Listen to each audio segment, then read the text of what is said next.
সুস্বাদু খাবার থাকতে তুমি আমার জন্য শেষমেশ একটা ফুল নিয়ে এলে। ওইসব দামি দামি খাবার কেনার পয়সা আমি কি করে আনবো? কিন্তু তুই তো ঠিকই বলেছ, যে মুখে এত ভালো ভালো খাবার খেয়ে দিয়েছ, সে মুখে এসব খাবার কি করে খাবো? দাঁড়াও, ফেলেই যখন দেবে তাহলে এত যত্ন করে নিয়ে এলে কেন? তোমার মুখ খারাপ হয়ে যাবে তো। কে বলেছে? কে বলেছে আমার মুখটা খারাপ হয়ে যাবে? তুমি যদি ভালোবেসে আমাকে খাইয়ে দাও, এই পুরনি তো পিৎজা বার্গার মোগলাইকে হার মানাবে। নিশ্চয়ই খাবো। তুমি আমায় ভালোবেসে খাইয়ে দিলে আমি বিষকেও অমৃত ভেবে গ্রহণ করব।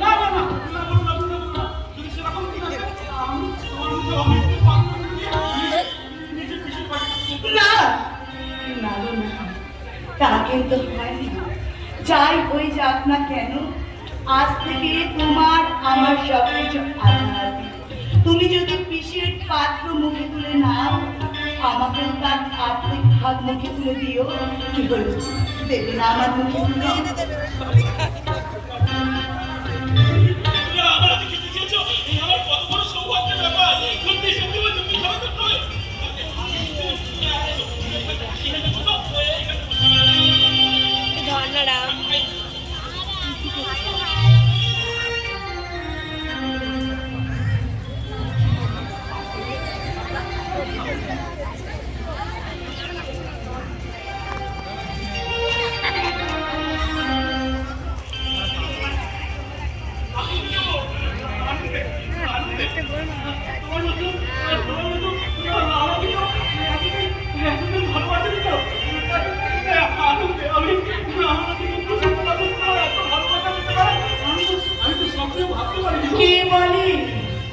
কে বলে তুমি মূর্খ?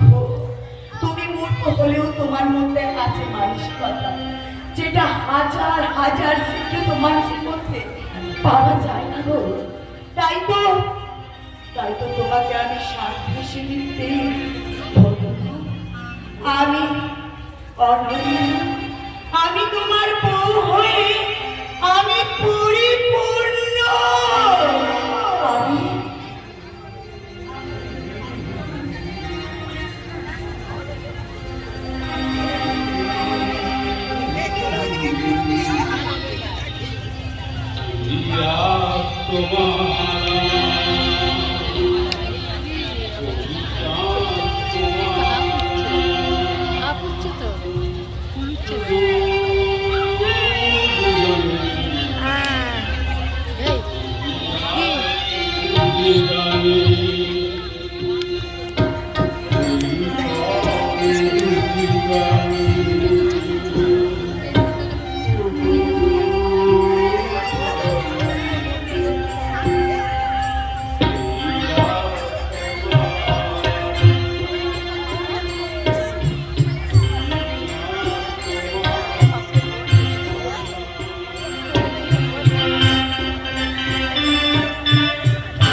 নীলাদ্রি এখন কিছু বাড়ি ফিরে এলো।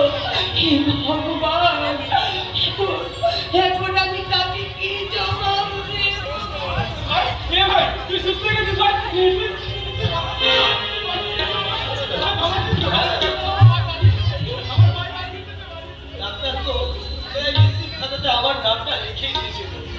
কিন্তু দাদা তোমাদের ভালোবাসা আর তোমাদের আশীর্বাদে আমাকে নতুন করে জীবন দান করে তোমাদের কাছে ফিরিয়ে দিয়েছে। ঈশ্বর আছে রে ভাই, ঈশ্বর আছে, ঈশ্বর আছে। জানো যে ডাক্তার 48 ঘন্টা তো আয়ু বেঁচে গেছিল, সেই দিন একেবারে সুস্থ হয়ে গেছে। আচ্ছা দাদা, আমি হসপিটালে বেডে শুয়েছিলাম, তুমি নাকি বিয়ে করেছো? আরে কিন্তু করছো কেন? তোমার বিয়েতে আমি আনন্দ করার সুযোগ না পেলেও আমি কিন্তু ভীষণ খুশি হয়েছি। সেই আনন্দে আমি হসপিটালের বেড থেকে জোর করে ছুটি নিয়েছি, আমি আমার বন্ধুর সঙ্গে দেখা করতে চাই। ভাই আমার কথা শোন, আমার একটা কথা শোন। আচ্ছা দাদা, এখন আর তোমার সঙ্গে কোনো কথা নয় দাদা, যা বলার আমি আমার বৌদির সঙ্গেই বলবো। কিন্তু বৌদি ও দাদা, উনি নিশ্চয়ই আমার বৌদি, তাহলে বৌদি কেন এরকম মুখ ঘুরে দাঁড়িয়ে আছে? বৌদি, ও বৌদি, একবার মুখটা বেরোও না তো। লজ্জায় মুখ থেকে আর রহিমে কতক্ষণ যে দেখো আমি তব দেবর লক্ষণ।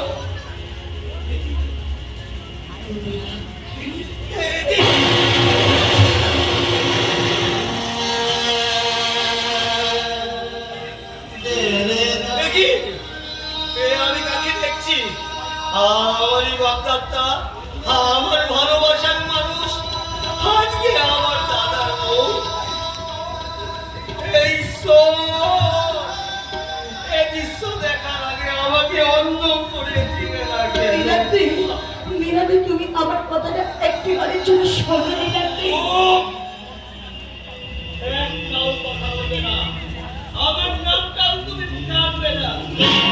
এতটা স্বার্থপর তুমি, যেমনি আমার অ্যাক্সিডেন্টের খবর শুনলে তেমনি আমাকে তোমার মন থেকে উপড়ে ফেলে আমার একজনকে বিয়ে করতে পারলে এই আমার প্রতি তোমার ভালোবাসা চিল পাচ্ছি।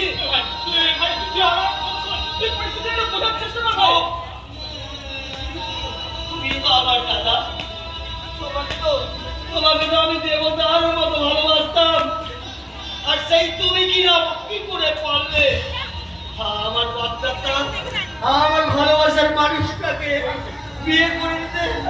ভাই হয়ে ভাইয়ের বুকে কি করে ছুরি বসালে তুমি? তোমার বুকে ছুরি বসিয়েছে কিনা আমি জানি না রে ভাই, তবে সেদিন অনেকগুলো মানুষের আমি মেয়েটার চোখের পর থেকে আমি নিজের বিবেকের ভিতরে ছুরি বসাতে বাধ্য হয়েছি। তবে তুই যদি চাস তোর ভালোবাসার মানুষকে আমি সসম্মানে তোর কাছে দিয়ে দিতে পারি। না তার হয় না দাদা, যে আমাকে মন থেকে মেরে ফেলেছে তাকে নিয়ে আর আমি বেঁচে থাকতে চাই না।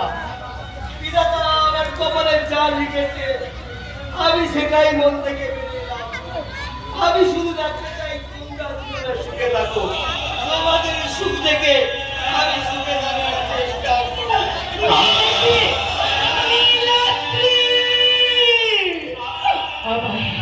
আমায় তুমি শাস্তি দাও নীলাদ্রি, আমায় তুমি শাস্তি দাও। তুমি একদম ঠিক কথা বলেছ, আমি বেঈমান, আমি স্বার্থপর, আমি প্রতারক। আমি সত্যি অন্যায় করে ফেলেছি, আমি বুঝতে পারিনি। কিন্তু তোমার ক্ষমা করতে গিয়ে আমি তোমার চরম ক্ষতি করে ফেলেছি। আমাকে তুমি শাস্তি দাও, আমাকে তুমি চাকরি শাস্তি দাও, চাকরি শাস্তি দাও। আমি রানীর বর্ষবর্তী পর্যন্ত কখনো কোনোদিনও তোমাকে কোনো অপমান করে থাকি। তার জন্য তুমি আমাকে ক্ষমা করে দিও।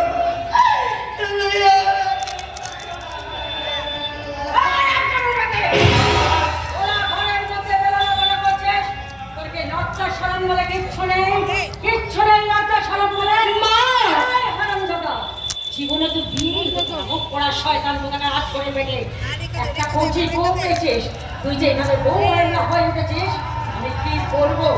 মা মুখের